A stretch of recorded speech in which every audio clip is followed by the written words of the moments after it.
Hello everyone. आज हम जो टॉपिक पढ़ने जा रहे हैं वो है रिएक्टिव इंटरमीडिएट्स यानी क्रियाशील मध्यवर्ती। जैसा कि इसके नाम से ही पता चल रहा है कि ये किसी अभिक्रिया के मध्य में बनते हैं, बीच में बनते हैं, कोई अंतिम उत्पाद नहीं है और साथ ही साथ ये क्रियाशील होते हैं, ये हाईली रिएक्टिव होते हैं। तो ये कैसे और कब बनते हैं ये देखते हैं। तो जब कोई अभिक्रिया एक से ज़्यादा पदों में पूरी होती है तो अभिक्रिया के बीच में कुछ आयन या मूलक बनते हैं।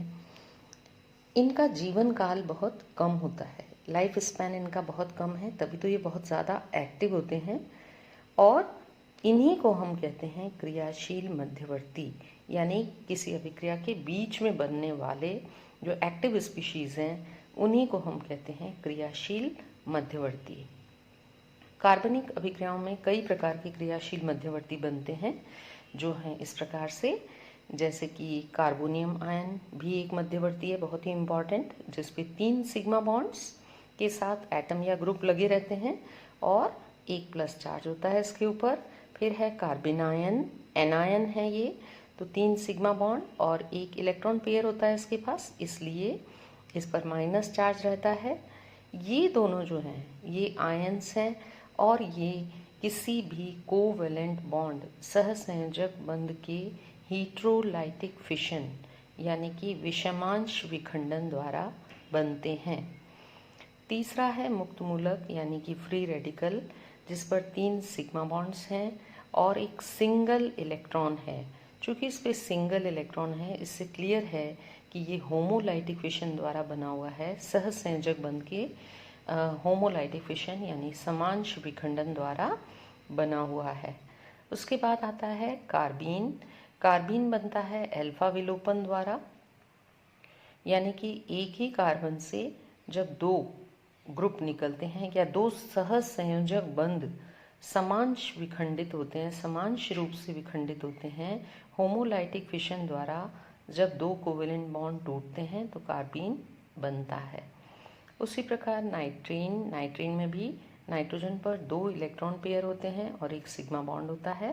कार्बीन में एक इलेक्ट्रॉन पेयर है लेकिन 2 सिग्मा बॉन्ड हैं और इसमें 2 इलेक्ट्रॉन पेयर हैं, एक सिग्मा बॉन्ड है।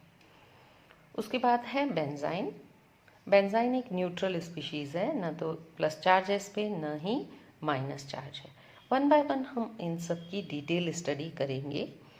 तो आज मैं शुरू करूंगी कार्बोनियम आयन से। कार्बोनियम आयन वाले टॉपिक में हमको जो जो पढ़ना है वो है इसके बनाने के मेथड, इसकी केमिकल प्रॉपर्टीज़, इसका स्ट्रक्चर, इसकी stability and types of carbonium ions. तो बनाने की विधियां और गुण क्या चीज़ है। जब मैंने कहा कि किसी अभिक्रिया में जब अभिक्रिया एक से अधिक पदों में संपन्न हो रही है, जैसे मान लीजिए ए और बी एक अभिकारक है और इसमें हो रहा है हीट्रोलाइटिक फिशन यानी विषमांश विखंडन, तो क्या हो जाएगा, ए ने अपने दोनों इलेक्ट्रॉन दे दिए इस पर प्लस चार्ज और बी पर माइनस चार्ज। अब सिंपली क्या हुआ, अभिक्रिया का एक पद पूरा हो गया। फर्स्ट स्टेप में हमने क्या देखा कि इस बॉन्ड का जो है हीट्रोलाइटिक फिशन हो गया। इससे 2 प्रकार के आयन बने। ये जो प्लस चार्ज है, यदि ये ए कार्बन होता तो इसको हम कार्बोनियम आयन कह देते। तो ये हो गई इसके बनाने की विधि। और अब ये कार्बोनियम आयन आगे किसी नए नाभिक स्नेही से यदि जुड़ जाए और अंतिम उत्पाद बना दे तो इसको कह देंगे इसके रासायनिक गुण। तो वो सारी अभिक्रियाएं जिसमें ए का निर्माण होता है वो हो गई बनाने की विधियां, और वो सारी अभिक्रियाएं जिसमें ए प्लस जो है वो हमारा अंतिम उत्पाद में परिवर्तित होता है वो सब हो गए उसके रासायनिक गुण। बहुत सारी हैं अभिक्रियाएं, तो हम फटाफट देखते हैं इनको। बनाने की विधियों में जो सिंपल और फर्स्ट मेथड है वो है सीधा आयोनाइजेशन, जैसा कि मैंने अभी ऊपर बताया आपको। तो यदि हमको कार्बोनियम आयन बनाना हो तो आयोनाइजेशन मेथड से बन सकता है। तो किसी अभिक्रिया में यदि मान लीजिए फॉर एग्जांपल एल्काइल हैलाइड है हमारे पास, एल्काइल हैलाइड में यदि हीट्रोलाइटिक फिशन हो जाए तो इसका आयनीकरण हो जाएगा, आयनों में विभक्त हो जाएगा ये। ये एग्जाम्पल है एल्काइल हैलाइड का। टर्शरी ब्यूटाइल क्लोराइड लिया है यहाँ पर मैंने। टर्शरी ब्यूटाइल क्लोराइड में यदि हीट्रोलाइटिक फिशन हो जाए तो जो क्लोराइड आयन निकलने के बाद स्पीशीज बचती है वो है कार्बोनियम आयन। हम देख सकते हैं 3 सिग्मा बॉन्ड और एक प्लस चार्ज है इसके ऊपर। ज़रूरी नहीं है कि कार्बोनियम आयन बनते समय सारे सिंगल बॉन्ड होने चाहिए कंपाउंड के अंदर। एक एग्जांपल मैं दे रही हूँ एलाइल क्लोराइड का। एलाइल क्लोराइड में भी क्लोरीन और कार्बन के बीच का बॉन्ड जो है वो हीट्रोलाइटिक फिशन द्वारा टूटता है, क्लोराइड आयन निकल जाता है। इस प्रकार से जो कैटायन बनता है वो है एलाइल कैटायन। ये भी एक प्रकार का कार्बोनियम आयन है। अगला एग्जाम्पल है बेंजाइल क्लोराइड का। तो बेंजाइल क्लोराइड में भी यही चीज़ हो सकती है, हीट्रोलाइटिक फिशन हो सकता है और हीट्रोलाइटिक फिशन द्वारा क्लोराइड आयन निकल जाएगा तो बन जाएगा ये बेंजाइल कैटायन। ये है बेंजाइल कैटायन। अगला एग्जाम्पल जो है वो है ट्राइफिनाइल मिथाइल क्लोराइड का। जब ट्राइफिनाइल मिथाइल क्लोराइड में भी हीट्रोलाइटिक फिशन होगा तो क्लोराइड आयन बाहर निकल जाएगा और ट्राइफिनाइल मिथाइल कैटायन बन जाएगा। तो ये तरह तरह के हमने कार्बोनियम आयन देखे, सब के सब आयोनाइजेशन द्वारा बने हैं। सेकेंड मेथड है प्रोटोनेशन ऑफ अनसैचुरेटेड कंपाउंड्स। क्या अनसैचुरेशन कंपाउंड जिनमें हेलोजन है ही नहीं, क्या वो कार्बोनियम आयन बना सकते हैं? यस। ये है हमारे सामने एग्जाम्पल एक एल्कीन का। यदि मैं इसकी रिएक्शन एसिड से करवा दूं, मिनरल एसिड से, और इसको एक H आयन दे दिया जाए, इस वाले कार्बन को एक H आयन दे दिया जाए, तो जो स्पीशीज बनेगी वो है कार्बोनियम आयन। तो एल्कीनों की जब अम्ल से अभिक्रिया होती है तो कार्बोनियम आयन बनता है। ये आपको एग्जाम्पल एल्कीन वाले चैप्टर में मिल जाएगा। जब आप एल्कीन पर HBr का योग देखते हो तो पहले H जुड़ता है और कार्बोनियम आयन बनता है, फिर आगे जाकर Br जुड़ता है और एल्काइल ब्रोमाइड बन जाता है। तो वो एग्जाम्पल क्या हुआ? फर्स्ट स्टेप है प्रिपरेशन ऑफ कार्बोनियम आयन, और यदि मैं इसके आगे ब्रोमीन से रिएक्शन करवा दूं तो वो हो गया प्रॉपर्टीज, यानी कि रासायनिक गुण कार्बोनियम आयन की।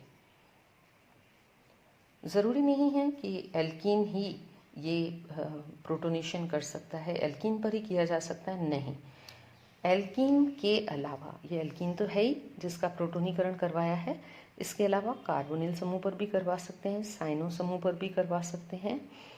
इसके साथ ही साथ हम मिनरल एसिड की जगह पर कोई ल्यूइस एसिड भी ले सकते हैं। ल्यूइस अम्ल लेने पर भी कार्बोनियम आयन का निर्माण होता है। कार्बन पर प्लस चार्ज आप देख सकते हो सब में, राइट।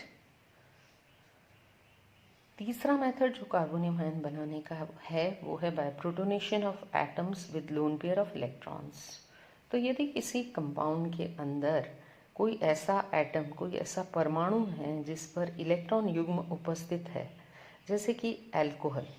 अल्कोहल में हम देख सकते हैं कि ऑक्सीजन पर इलेक्ट्रॉन युग्म उपस्थित है, तो ऑक्सीजन क्या हो गया? इलेक्ट्रॉन रिच हो गया।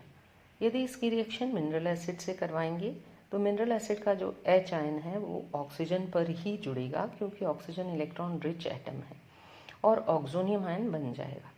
ये कोई स्थायी संरचना नहीं है, ये आगे जाकर तुरंत यहाँ से ये सिग्मा बॉन्ड के इलेक्ट्रॉन ऑक्सीजन के पास चले जाते हैं, क्योंकि ये ज़्यादा विद्युत ऋणी है, ज़्यादा इलेक्ट्रोनेगेटिव है। तो ये इलेक्ट्रॉन अपनी तरफ खींच के जल के रूप में, H2O के रूप में ये पूरा निकल जाता है। पीछे जो बचता है वो है R पर plus charge. Now what is this? This is our carbonium ion. तो अल्कोहल के अलावा, अल्कोहल तो है ही है, उसके अलावा ईथर भी है जिसमें H आयन जोड़ा जा सकता है, ऑक्सोनियम आयन बनाया जा सकता है। ROH निकलने के बाद, अल्कोहल निकलने के बाद जो स्पीशीज बचेगी वो है एल्किल कार्बोनियम आयन।